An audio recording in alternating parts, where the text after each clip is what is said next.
our text today. I'm really excited about that so that we can finish our reading that we have been doing over the past couple of weeks. So, hey, we got a Fairview 5, and I know that we talk about it every day, but we got to be about it every single day as well. That means that we are, number one, actively listening to the speaker. Number two, we're keeping our hands and feet to ourselves.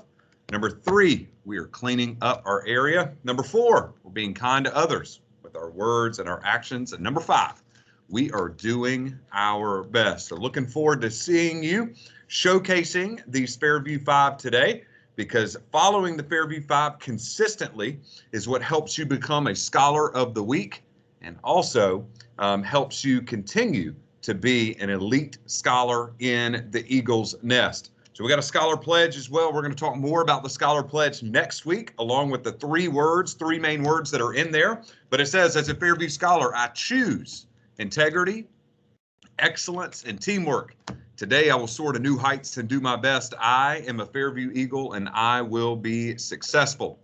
We also got some Class Dojo points that we're going. We got our next Scholar Dollar store on October 21st. That is 2 weeks away, and we are excited for you to be able to go inside that store, but you have to have 75 points. I see a lot of scholars trying to earn points right now. When I pulled Class Dojo up the other day to give a couple points to some scholars in the hallway, a lot of you are getting closer and closer to 75 points. Good news is you've got plenty of time, but make sure that you are earning those each and every day. Those aren't just handed to you, right? We are earning those every single day by following the Fairview 5 and doing the right thing inside the Eagles Nest. One of the things that you can do that is the right thing to do right now, we're wearing a mask and washing our hands, wearing our mask over our mouth and nose at all times. That is a good thing. We got a great reminder of a scholar right there. Once again, he's not our scholar, but he should be. So a fantastic scholar. I'm just going to make that guess. Also washing our hands before lunch, after lunch, before breakfast, and everything like that to keep ourselves safe and clean. Scholars of the Week is tomorrow, making sure you're doing everything you can today to become a Scholar of the Week tomorrow. And then also, of course, just as a reminder, the next level champions will be named again tomorrow. Who's going to beat Miss Reynolds' homeroom in the hallway? I saw him in the hallway again the other day. Y'all, they're a tough out. Who's going to beat him? Cafeteria. Cafeteria staff said Miss Sanders' class is still bringing the heat this week. So who's going to beat him today? And then also in specials, Miss Hamlin, a two-time champion. Who's going to take that title from Miss Hamlin's class? You got to want it. So if your class hasn't gotten it yet, you got to continue to work together. That's one of those three words, right? Teamwork. Work together to get the goal of getting that next level championship. So I'm excited about naming those tomorrow. So we'll see if any one of those three teachers are named again in their classes or if they will change hands. So let's move on now to finish up our text today. So today and tomorrow, we are going to finish up Separate is Never Equal. And today we'll finish the text, and then tomorrow we'll take a look at some of the background knowledge or background of the author. And I'll also show you some pictures of Sylvia Mendez and her family back from the 1940s and 1950s. But we want to finish the text today. So over the next 3 minutes as we're reading this, we have 2 pages left. And I just want us to summarize or be reminded of what we were talking about yesterday, right? So we've got all the way to the point where, if you remember, where Mr. Mendez and his lawyer, they went to the court. And in the court system, they went to the county court system. So for instance, I gave you the example yesterday. Our school is located in High Point, North Carolina, right? And Guilford County is the county that High Point is in. So this would be like Mr. Mendez doing a trial in Guilford County. So he won that trial, if you remember, right? Guilford County said that, hey, that schools should be desegregated. Everybody should be able to go to school together. And then they appealed, right? The people that were challenging him or against him appealed, meaning they wanted to take him to court again. And so they were going to take him to the court of San Francisco, right? So the entire city. So that would almost be like, you know, us going from Guilford County, which is the city of High Point, the city of Greensboro. And then if you won that case, then you go to the state level, which would be, in this case, North Carolina for us, and in the text, California, right? Because San Francisco is all the way on the other side of the country to the west in California. So with that, that is where we left off yesterday. And Mr. Mendez was trying to find a way to, hey, I got to prepare myself for this next court case because it's next level. It is a bigger one. And so I'll show you the picture.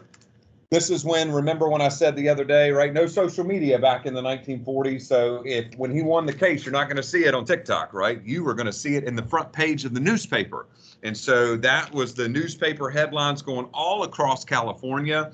And then that's when they said, hey, we are going to, the people going against him, we're going to challenge you and take you to a higher court. And here's where we are today. It says, in the new trial, the Mendez family received support from the League of United Latin American Citizens, the National Association of the Advancement of Color People, the Japanese American Citizens League, the American Jewish Congress, and other organizations. So we'll stop right there already. In that first sentence, we notice these are some very prominent and big organizations that are still around today. But they represent different races, ethnicities, and backgrounds. And all of these organizations put their support towards Mr. Mendez.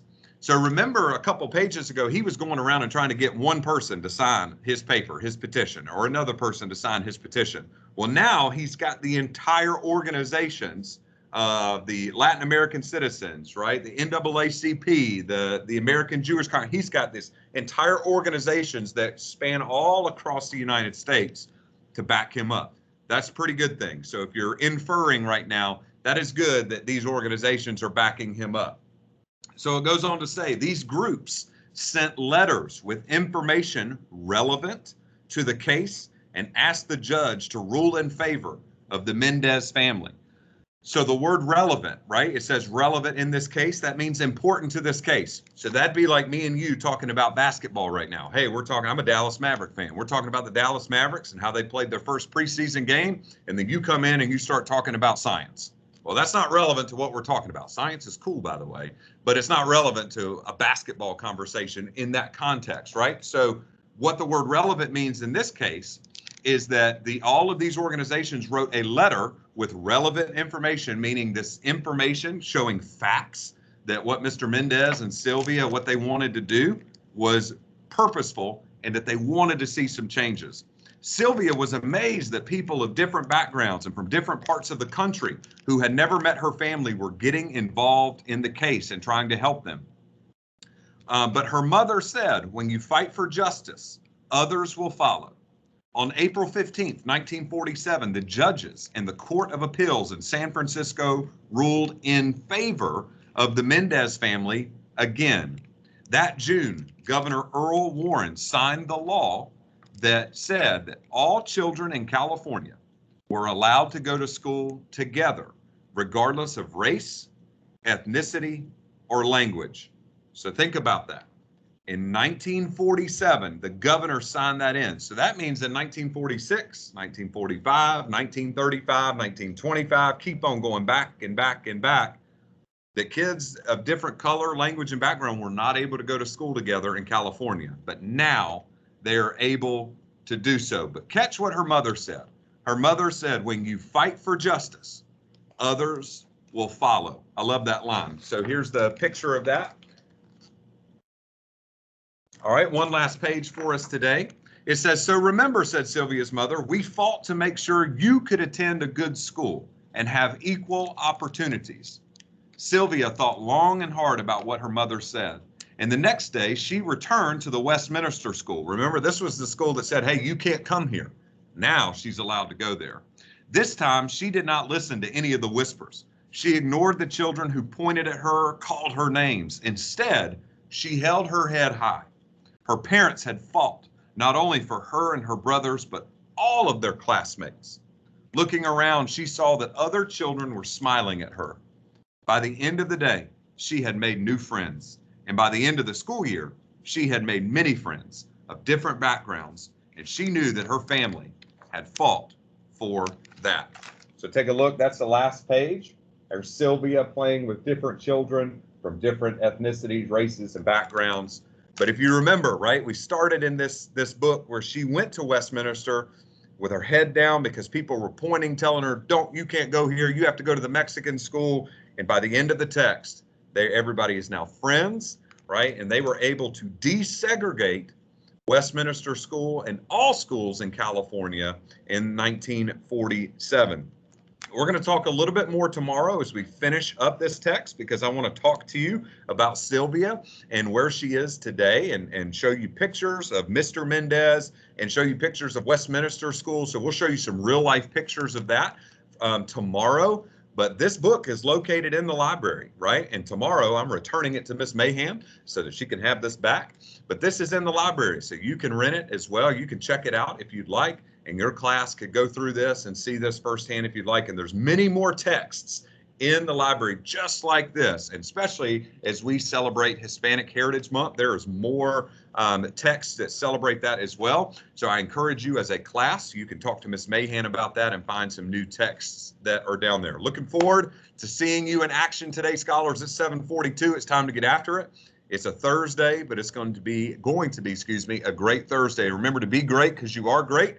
Masks on over your mouth and nose. Lanyards are visible outside over your neck. Make sure you're wearing those today, and make sure you're having an awesome day. Be great, because you are great. It's time to get after it today. Looking forward to seeing you in action. Have an awesome Thursday.